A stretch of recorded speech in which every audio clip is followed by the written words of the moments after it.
Welcome to Parenting GPS, navigating your parenting journey. I'm Kari Kling, the host and creator of your show. Well, today's guest is a very special guest to me because she's not only an expert in her field, I have a personal connection that I'm going to share with you as soon as I'm finished introducing her. Today's show is called Everything You Ever Needed to Know About Special Education, and our guest today is Dr. Brooke Williams. Dr. Brooke Williams has been an educator for the past 19 years. After graduating from Arizona State University with a degree in family studies and child development, Brooke started out as a general education preschool teacher. There was a very special student there that captured her heart, and this led her to go back to school for a master's degree in special education. After graduation, she took a position as a special ed teacher where she remained for 10 years. Following being in the classroom as a teacher, Brooke's experiences included supporting curriculum, instruction, and facilitating IEP meetings with students preschool through high school for the entire Scottsdale Unified School District. Brooke has been in the role of assistant principal and principal of a large elementary school in Scottsdale and led her school to become an A+ school of excellence in Arizona. Dr. Williams also holds a reading endorsement, an autism and dyslexia certifications, as well as a doctoral degree in teacher preparedness to teach STEM and STEAM, which is science, technology, engineering, art, and math. In 2022, Brooke became the director of special education in the Scottsdale Unified School District. She is passionate about inclusion, advocacy, and serving the needs of neurodiverse populations. And the most exciting part of you understanding who Brooke is that I have known Brooke since she was 4 years old, and I had the joy of being her second grade teacher. You know, one of the things as a teacher is, I didn't know this at the time, was years and years later, decades later, reconnecting with people, although we never lost touch. Brooke, welcome to the show. Thank you for having me. I'm so excited to be here. Oh my goodness, this is a dream come true. Whoever would have thought years ago, when you were just an adorable little second grader, that we would be here today. And by the way, we're both on the same wavelength with our green choices today. And so, Brooke, ever since I've known you, which has been a long time, you have had this passion for helping support children that maybe were struggling. Um, where did that come from? How did that come to be? So I have a cousin as well as an uncle who both were individuals who had different disabilities. And from the time I was little, I just grew up knowing that some people were different than other people or learned a little bit differently. I was very close with my cousin in age. He's just a couple of years older than me.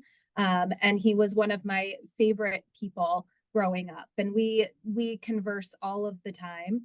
And he had been diagnosed with cerebral palsy from birth. And it never let him stop doing what he wanted to do. So I think from the time I was little, just knowing that I wanted to support anyone who had any sort of neurodiversities, I think was really important.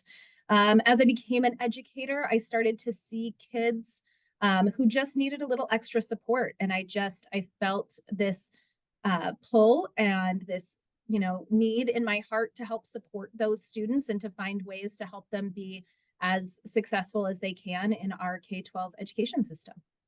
Well, and how lucky for those children and those families that you are in the position that you are in to help facilitate this and to bring the best experiences that they can possibly have. And so that's wonderful. And so speaking of special education, Brooke, for those people out there that maybe they've heard of it, maybe they've never had a child that's been enrolled in a special education program. Let me just say first that this is a federal program. This is not, every district doesn't just figure it out. How do you define special education? What are the different categories? Talk a little bit about that if you would for us, please. Yeah. So special education is individualized instruction or individual plans for students with disabilities. So these are students that have been identified with a disability and they need specialized instruction in order to access the general education curriculum or the general education classrooms. There are a variety of different areas of eligibility. And again, this is a federal law, but each state has their own laws as well. So different states sometimes have different eligibility categories, but the general overarching law, the IDEA law, so Individuals with Disabilities Education Act, that law helps protect these students and to give them extra rights and extra supports. So from state to state, some of the little things may vary, but in general, that IDEA law oversees and protects all students. So if a student were to move from one state in the United States to another, we are able to help support those students. They don't have to get new supports in place. It's pretty seamless. It's a little bit different for any of those out there that are coming from other countries. So the IDEA law only is enacted in the United States. So when we have students that come from other countries, and that happens, we usually just have to kind of get them through our systems through an evaluation within the United States in order to get them those systems. So we serve students with a variety, like I said, of those disability categories or those eligibility categories. Some of those may include a specific learning disability. So those are students that might struggle with reading or math, students with a specific language impairment. Those are students that struggle with communication needs or articulation of sounds, students with autism, students with intellectual or cognitive disabilities, students with emotional disabilities. So all of those different categories, then we find ways to help support those students through those individual education plans. Wonderful. And you didn't mention it, but physical disabilities are also a part of the federal guidelines? Correct. All of our physical disabilities as well. And those can vary from orthopedic impairments, visual impairments, hearing impairments, all of those different things. And Brooke, for I know you can't speak for other districts, other than your own, but would you say that most programs try to keep, well, I know that they try to keep the kids in. We're going to talk about mainstreaming and inclusion in the second segment, but the goal is not to pull the child out for the whole entire time. Could you share a little bit about how special education is implemented within the district? Sure. So we have a continuum of supports within this school district, and most school districts are this way. So there's what we call the LRE, or the least restrictive environment. So that continuum of supports can be a teacher that pushes into a general education classroom to give a student some extra supports during the day. They may pull some students out into a smaller group in a smaller setting to give them specific instruction in reading or math, executive functioning skills, behavioral or social skills. It could be that students need a specialized program or a specialized teacher. So they homeroom with a special education teacher, and then they utilize parts of their day to go back into that general education classroom. But that might be for smaller bits of the day.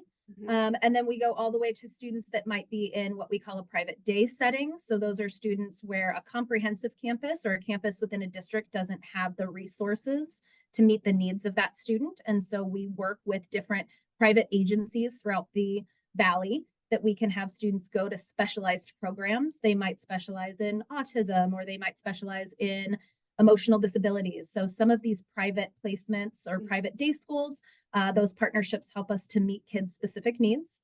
And then the last kind of the final edge of that continuum is our students that might be in like a residential treatment facility. So those are students that either live in a facility to support educational needs or other needs as well. So very, very comprehensive. Very comprehensive. And you mentioned you mentioned about executive function. I actually did an entire show on executive function, but for those people out there that maybe are hearing that term for the first time and aren't sure, what are executive functioning skills? Could I ask you to just please give a brief overview of that? Sure. So executive functioning skills are some of those organizational type skills that people are able to do. So they develop throughout a person's time. So from the time they're very little up until their 20s, even, they're developing some of these executive functioning skills. So some of those things include organization. So how do I organize my materials? How do I organize my backpack? What does my desk look like when I'm an elementary student, or my locker when I'm a middle school or a high school student? Those executive functioning skills also are like sequencing. Can I work through a sequence of events, right? Do I get up in the morning, go to the bathroom, wash my face, brush my teeth, go in, fix myself breakfast? Or do I kind of get those things kind of jumbled up? Some of those executive functioning skills also include attention to tasks. So how long can I stay focused on something? How do I problem solve, or how do I solve conflicts with other people? So some of those executive functioning skills feed into some of our social or interaction peer skills. So those are kind of some of the executive functioning skills we work on. And right. And for those of you out there that would like more information about that, go to my website at karikling.com and look at, I don't know the number of the episode, but it was with Dr. Lynn Kinney, and we go really deeply into that. And so that supports everything that Dr. Williams is saying. And so here's what we're going to do. We're going to take a break in just a moment. And when we come back, we're going to really try to narrow down all of the things that you just talked about, and look at, labels of kids and different kinds of programs, whether it's an IEP, a 504, what is the difference? And really try to give parents the tools to have a greater understanding. So if their child is already in a special education program, or they're thinking, you know what, I think my child might qualify, what do I need to do? We'll hopefully give them the tools to do that. So thank you so much, and we will be right back.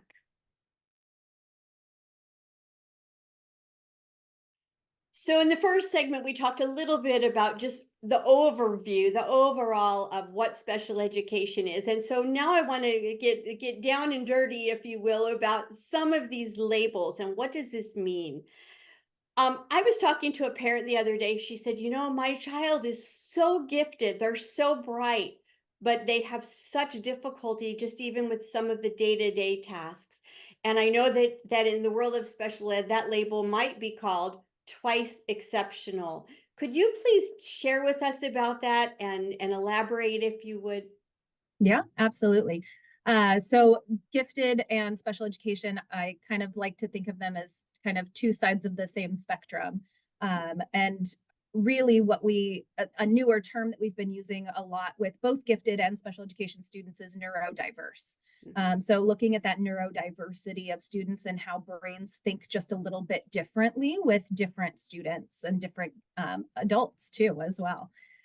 So twice exceptional kids, or kids that have that label, oftentimes are kids that are identified as gifted students. So they're gifted in certain areas. And there's different areas that you can qualify in gifted. You could be non-verbally gifted, you could be verbally gifted, you could be quantitatively gifted. So they may be gifted in one or more of those areas, but they also potentially have a disability or have been diagnosed with a disability. So these students can have really great areas of strength, and then these areas where they struggle. Oftentimes those are really challenging because these kids kind of know how much they know, and they can see their own deficits, and that can be a challenge. By nature, many gifted individuals are perfectionists, and so you can see that. And then I also think it's important to note that a lot of gifted learners, a lot of gifted humans, also present with some of these challenges in that executive functioning area, not necessarily because they have a disability or are twice exceptional, but because the nature of being gifted and that neurodiversity that goes along with giftedness can lead to some of those executive functioning skill challenges. The organization can be a challenge with students that have been identified as gifted. Peer interaction skills can be challenging for students that are gifted. Motivation can even be challenging for students that are identified as gifted, because not every gifted student is your motivated hand up first kid with their hand up. They might be under motivated because they already know the content in the curriculum. So working with gifted students is such a joy, but it has its own areas of challenge too. Right. Any child can have, their strengths and their areas of challenge. And one of the things that I have really pushed against ever since I began my teaching career, and I'm also certified in special education. Um, I really just, it's always bothered me about the labels, labeling a child. And yet I know that the way I talked with Dr. Thomas Armstrong about this, that the way school districts receive their funding is based so much on the different labels. And so school districts, really have to do that. But yet we don't want to pigeonhole, kids into I'm this or I'm that. Absolutely. So it's something to be aware of. And so as the director of special education for one of the largest districts in Arizona, probably one of the largest in the United States, I don't know for sure, but I'm assuming so. What is it that you want parents to understand about special ed, whether they have their child already in a program or they're thinking about it, as I said? What are their rights? What Yeah. should they know? So there are a lot of rights and a lot of protections that go along with being identified as a student with a disability under that IDEA. And I think that it's important for parents to educate themselves first and foremost. So the first thing, whenever you are involved in the special education process, whether you're brand new, just asking for your student to be evaluated, or you've been in for a very long time, we give parents what's called their procedural safeguards. So it's really their parental rights under IDEA. And it's a pretty big packet of information, and it is a little dry reading, but I think it's really important for parents to educate themselves and to know what those rights are. I also think it's important to educate yourselves on what is special education. Sometimes we think of special education as extra help, right? Or that it's the only thing that's going to get kids extra help because they're struggling a little bit. So I think it's important to know what resources school districts have for students that are struggling without automatically going into that special education realm, right? Is there interventions? Is there, what types of other instruction or supports does the school have available for that student? Once students are in special education, just creating relationships with those case managers and with those teachers who work with your student. I think that having that mutual respect of the IEP team. So the IEP team consists of the parent, the special education teacher, the general education teacher, any related service providers like speech language therapists or occupational therapists. It also includes the district rep, so usually an administrator from the school, like the principal or the assistant principal. And so all of these people are really important in decision making and having that mutual respect. Parents know their kids so much better than anyone else on the planet, right? They've known that child since the moment they came into their lives. So they bring such an area of expertise, and then teachers from their preparation programs and their experiences bring such a level of expertise. So really bringing those two things together can create an amazing opportunity for students to grow and thrive. And again, every child is different, and so you have to take those umbrellas that you just talked about and say, okay, now what does this look like for my child? And you talked about the different programs, and there are really two. My understanding is there are two main avenues that you can go within special ed in terms of what's called an individual education plan and a 504. And I'd like to ask you to share the differences between those. And let's start with an IEP. What is it, an individual education plan? How long does it last? What does it encompass? And how is it different once we talk about a 504 from a 504? Yeah. So for a student to have an IEP or an individual education plan, they have to qualify. So we would go through an evaluation process where we evaluate students in any area of suspected disability. So we would look at cognitive functioning, we would look at speech language, we would look at motor functioning, we would look at social emotional scales. So kind of that comprehensive educational evaluation to see where the areas of challenge and strength are for the student.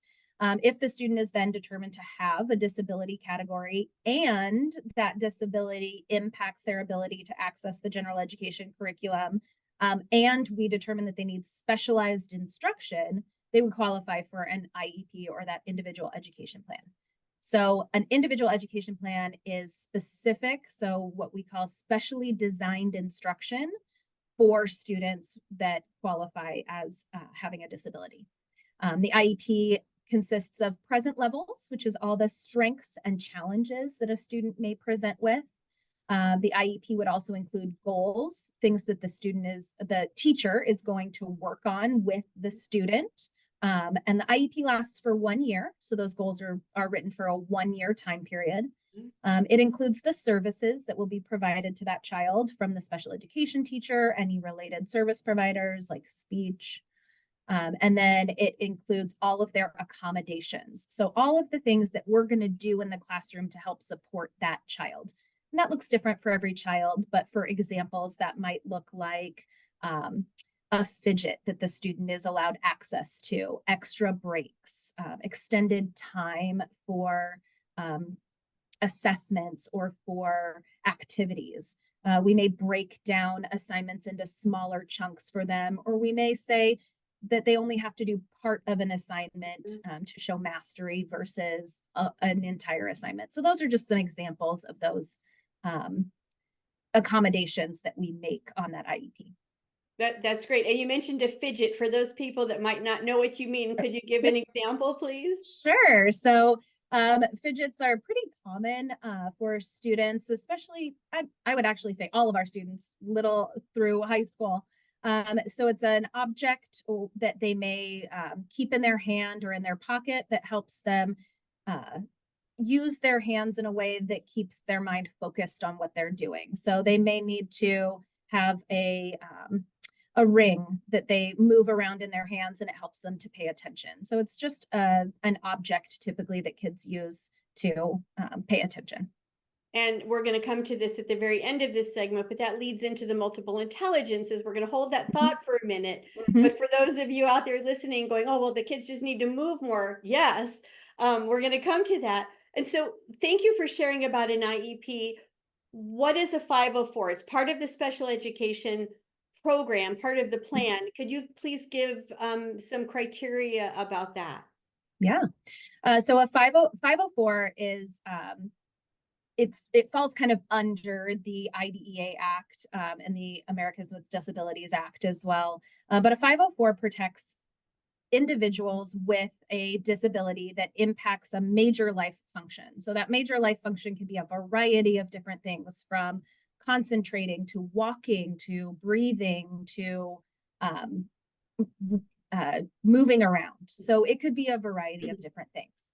Typically, a 504 is just an accommodation plan. So earlier with the IEP, I talked about all of the different services and goals and specially designed instruction.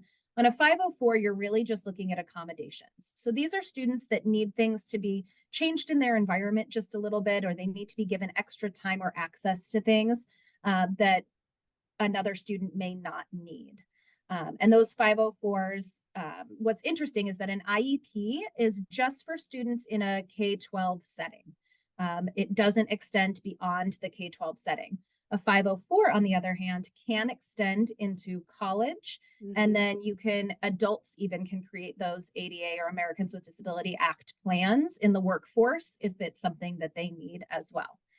504s are often looked at every year, but they don't have to be looked at every year. We have a lot more regulations on that IEP side than on a 504, but it's best practice to review those accommodations yearly. And could you just give maybe a couple of examples of a 504, like maybe someone needs a wheelchair and accessibility? What is that more along the lines of a 504 that you would say? Yeah, we see a lot of 504s for like students with ADHD or ADD, students that just need extra time, or they need a checklist, or they need those fidgets again. So we see a lot for kids with ADHD. You might also see it for a medical thing. So students with diabetes who need access to snacks or that need to have their blood sugar checked at different times, or teachers need to be aware of that medical condition. Seizures is another example of an area where we would maybe look at a 504. Okay, so that it helps hopefully give parents some Mhm. differentiation with that.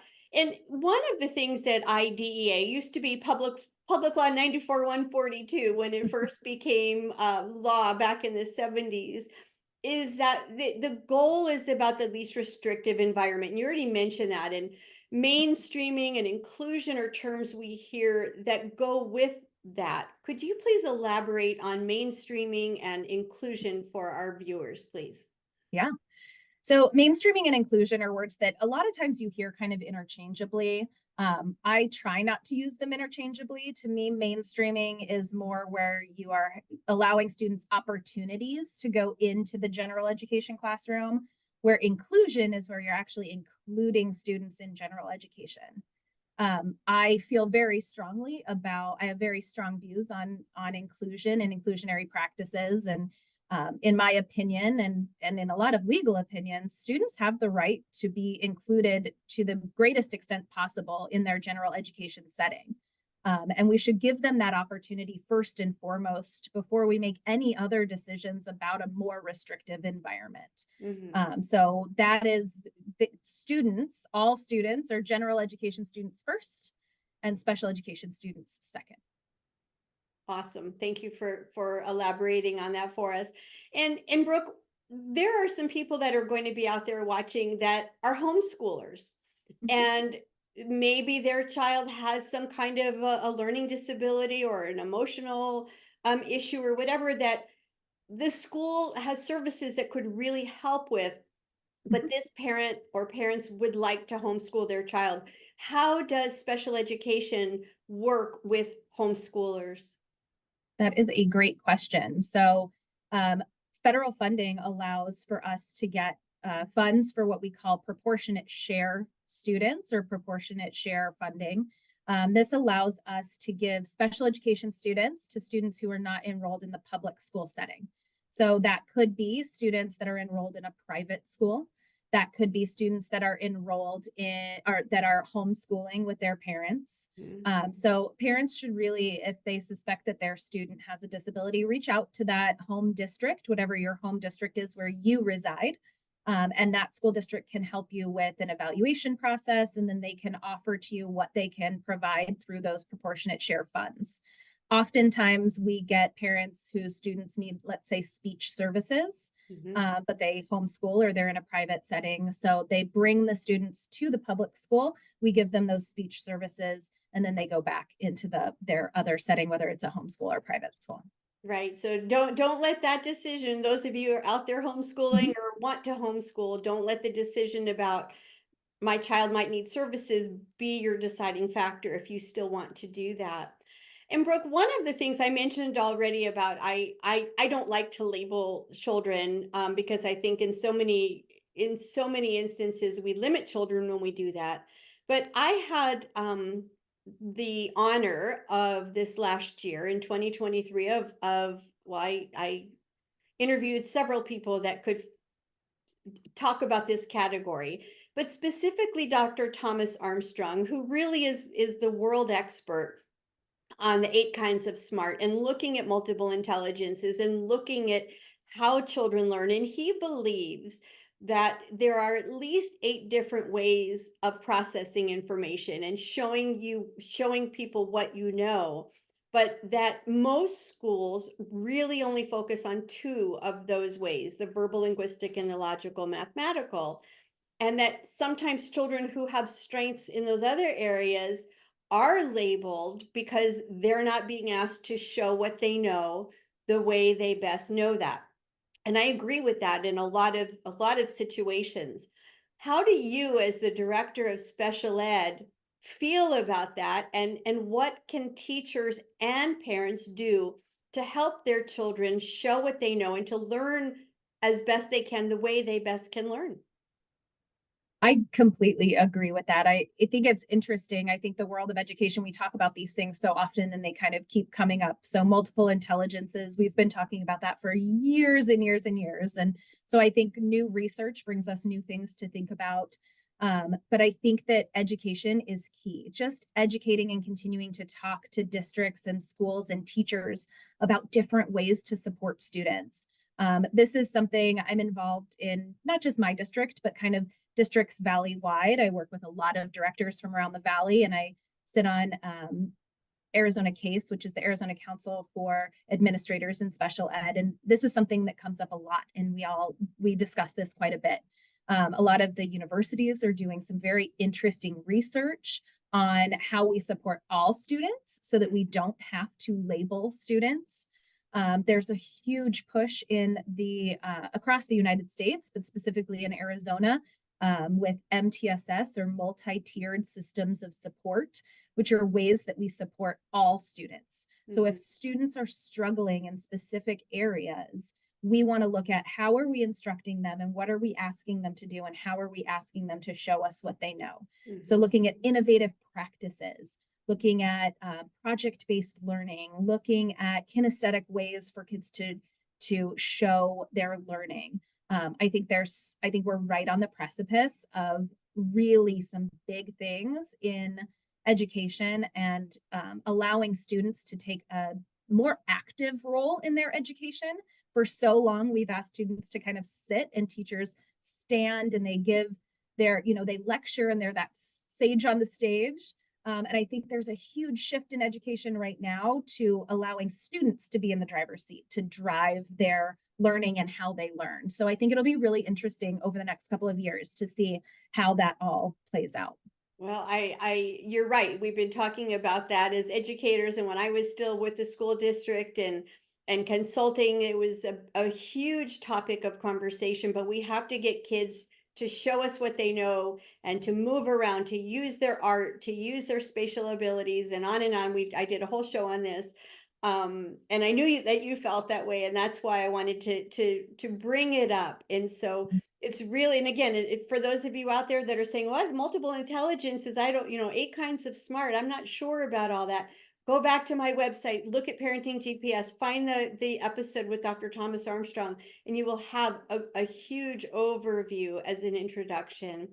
And so, Brooke, we're almost out of time for this segment. And what I'd like to do when we come back is we have 2 questions for you from our viewers, and I'd like to ask them to you so you can share your responses, not only with those 2 viewers, but with everybody. We'll be right back.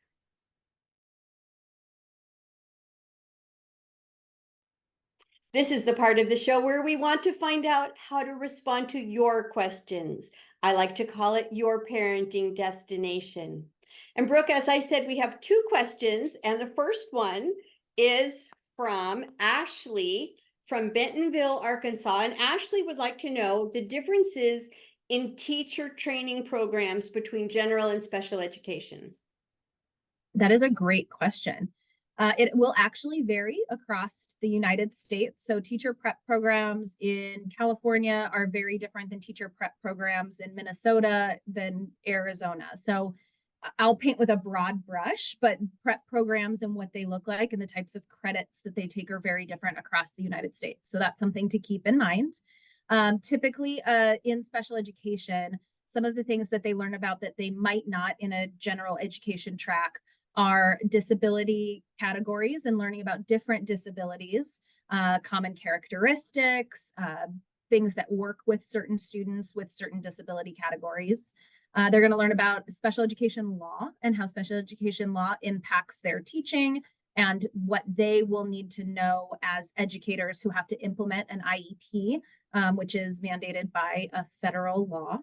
And then the last thing that they learn that's a little bit different is just some pedagogy that is different in special education. So they might learn some different strategies, some different things that work specific to the different disability categories. They still do a lot of similar things. So in the general education track, you're going to learn about classroom management, lesson planning, all of those different things. Special ed teachers learn all of that as well. There's just some extra things that they add on. So really it's a lot, most of it's the same, and then plus plus plus for the special education Yep. teachers. Excellent, thank you. And our second question today is from Fran from Salem, Oregon. And Fran says, my 10-year-old son has an IEP. I'm not happy with his progress or his goals.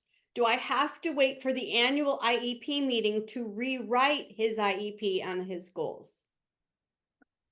That's a great question. We get this from parents quite a bit. The short answer is no. You can call an IEP meeting at any time that you want one as a parent. The teacher has the right to call an IEP at any time, and the parent has the right to call an IEP meeting at any time. So if you ever get to a point where you think, hey, there's something in this IEP, positive or negative, that we need to change, maybe they are close to meeting all of their goals very quickly and you want to rewrite them, you can meet at any time to do that. You do not have to wait for the 1 year mark. That being said, I spoke on it earlier, but that relationship between the special education case manager, the general education teacher, the parent, that whole IEP team is so key, because some of these things are conversations. So keeping those lines of communication open is so important. By mandate, we have to report on progress 4 times a year on the IEP. So parents should be receiving progress reports about the same time that you get your report cards from school. So they should be receiving those from the teachers. And then at that point, they should be having conversations with the special education teacher about how their student's doing. And again, they have the right to call an IEP meeting at any time. And thank you for that. And we didn't mention this, but I want to mention it now just because of what you said.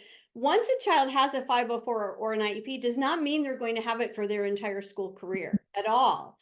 Mhm. So they can work through that. They can, always go back if they need it. But it's not like, oh, this is, how it's going to be for my entire school career. I personally have worked with, so many families as a teacher, as a counselor, where kids, moved on and did great. Yeah. So they We're just needed that. actually, we're actually mandated to reevaluate students every 3 years.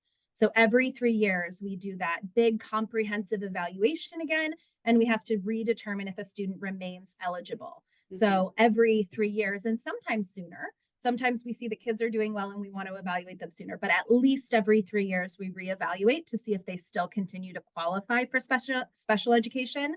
And the goal is always that they will no longer qualify and that they will move on. Right. You want to put yourself out of business, right? Yes, I do. Absolutely. And so, Brooke, we're almost out of time. Where would you like to encourage parents to look if they want to find out more about special education in their areas? So I think that local school districts are always a great source of information. So always reaching out to your local school district. Like I said, every state's a little bit different. So your local school district is going to have the most up-to-date information. Your local educational boards, so like the Arizona State Board of Education or the Arizona Department of Education is a good resource. So any of the states have that. That's a great resource. And then Raising Special Kids is a great resource. So they have a website. It's www.raisingspecialkids.org.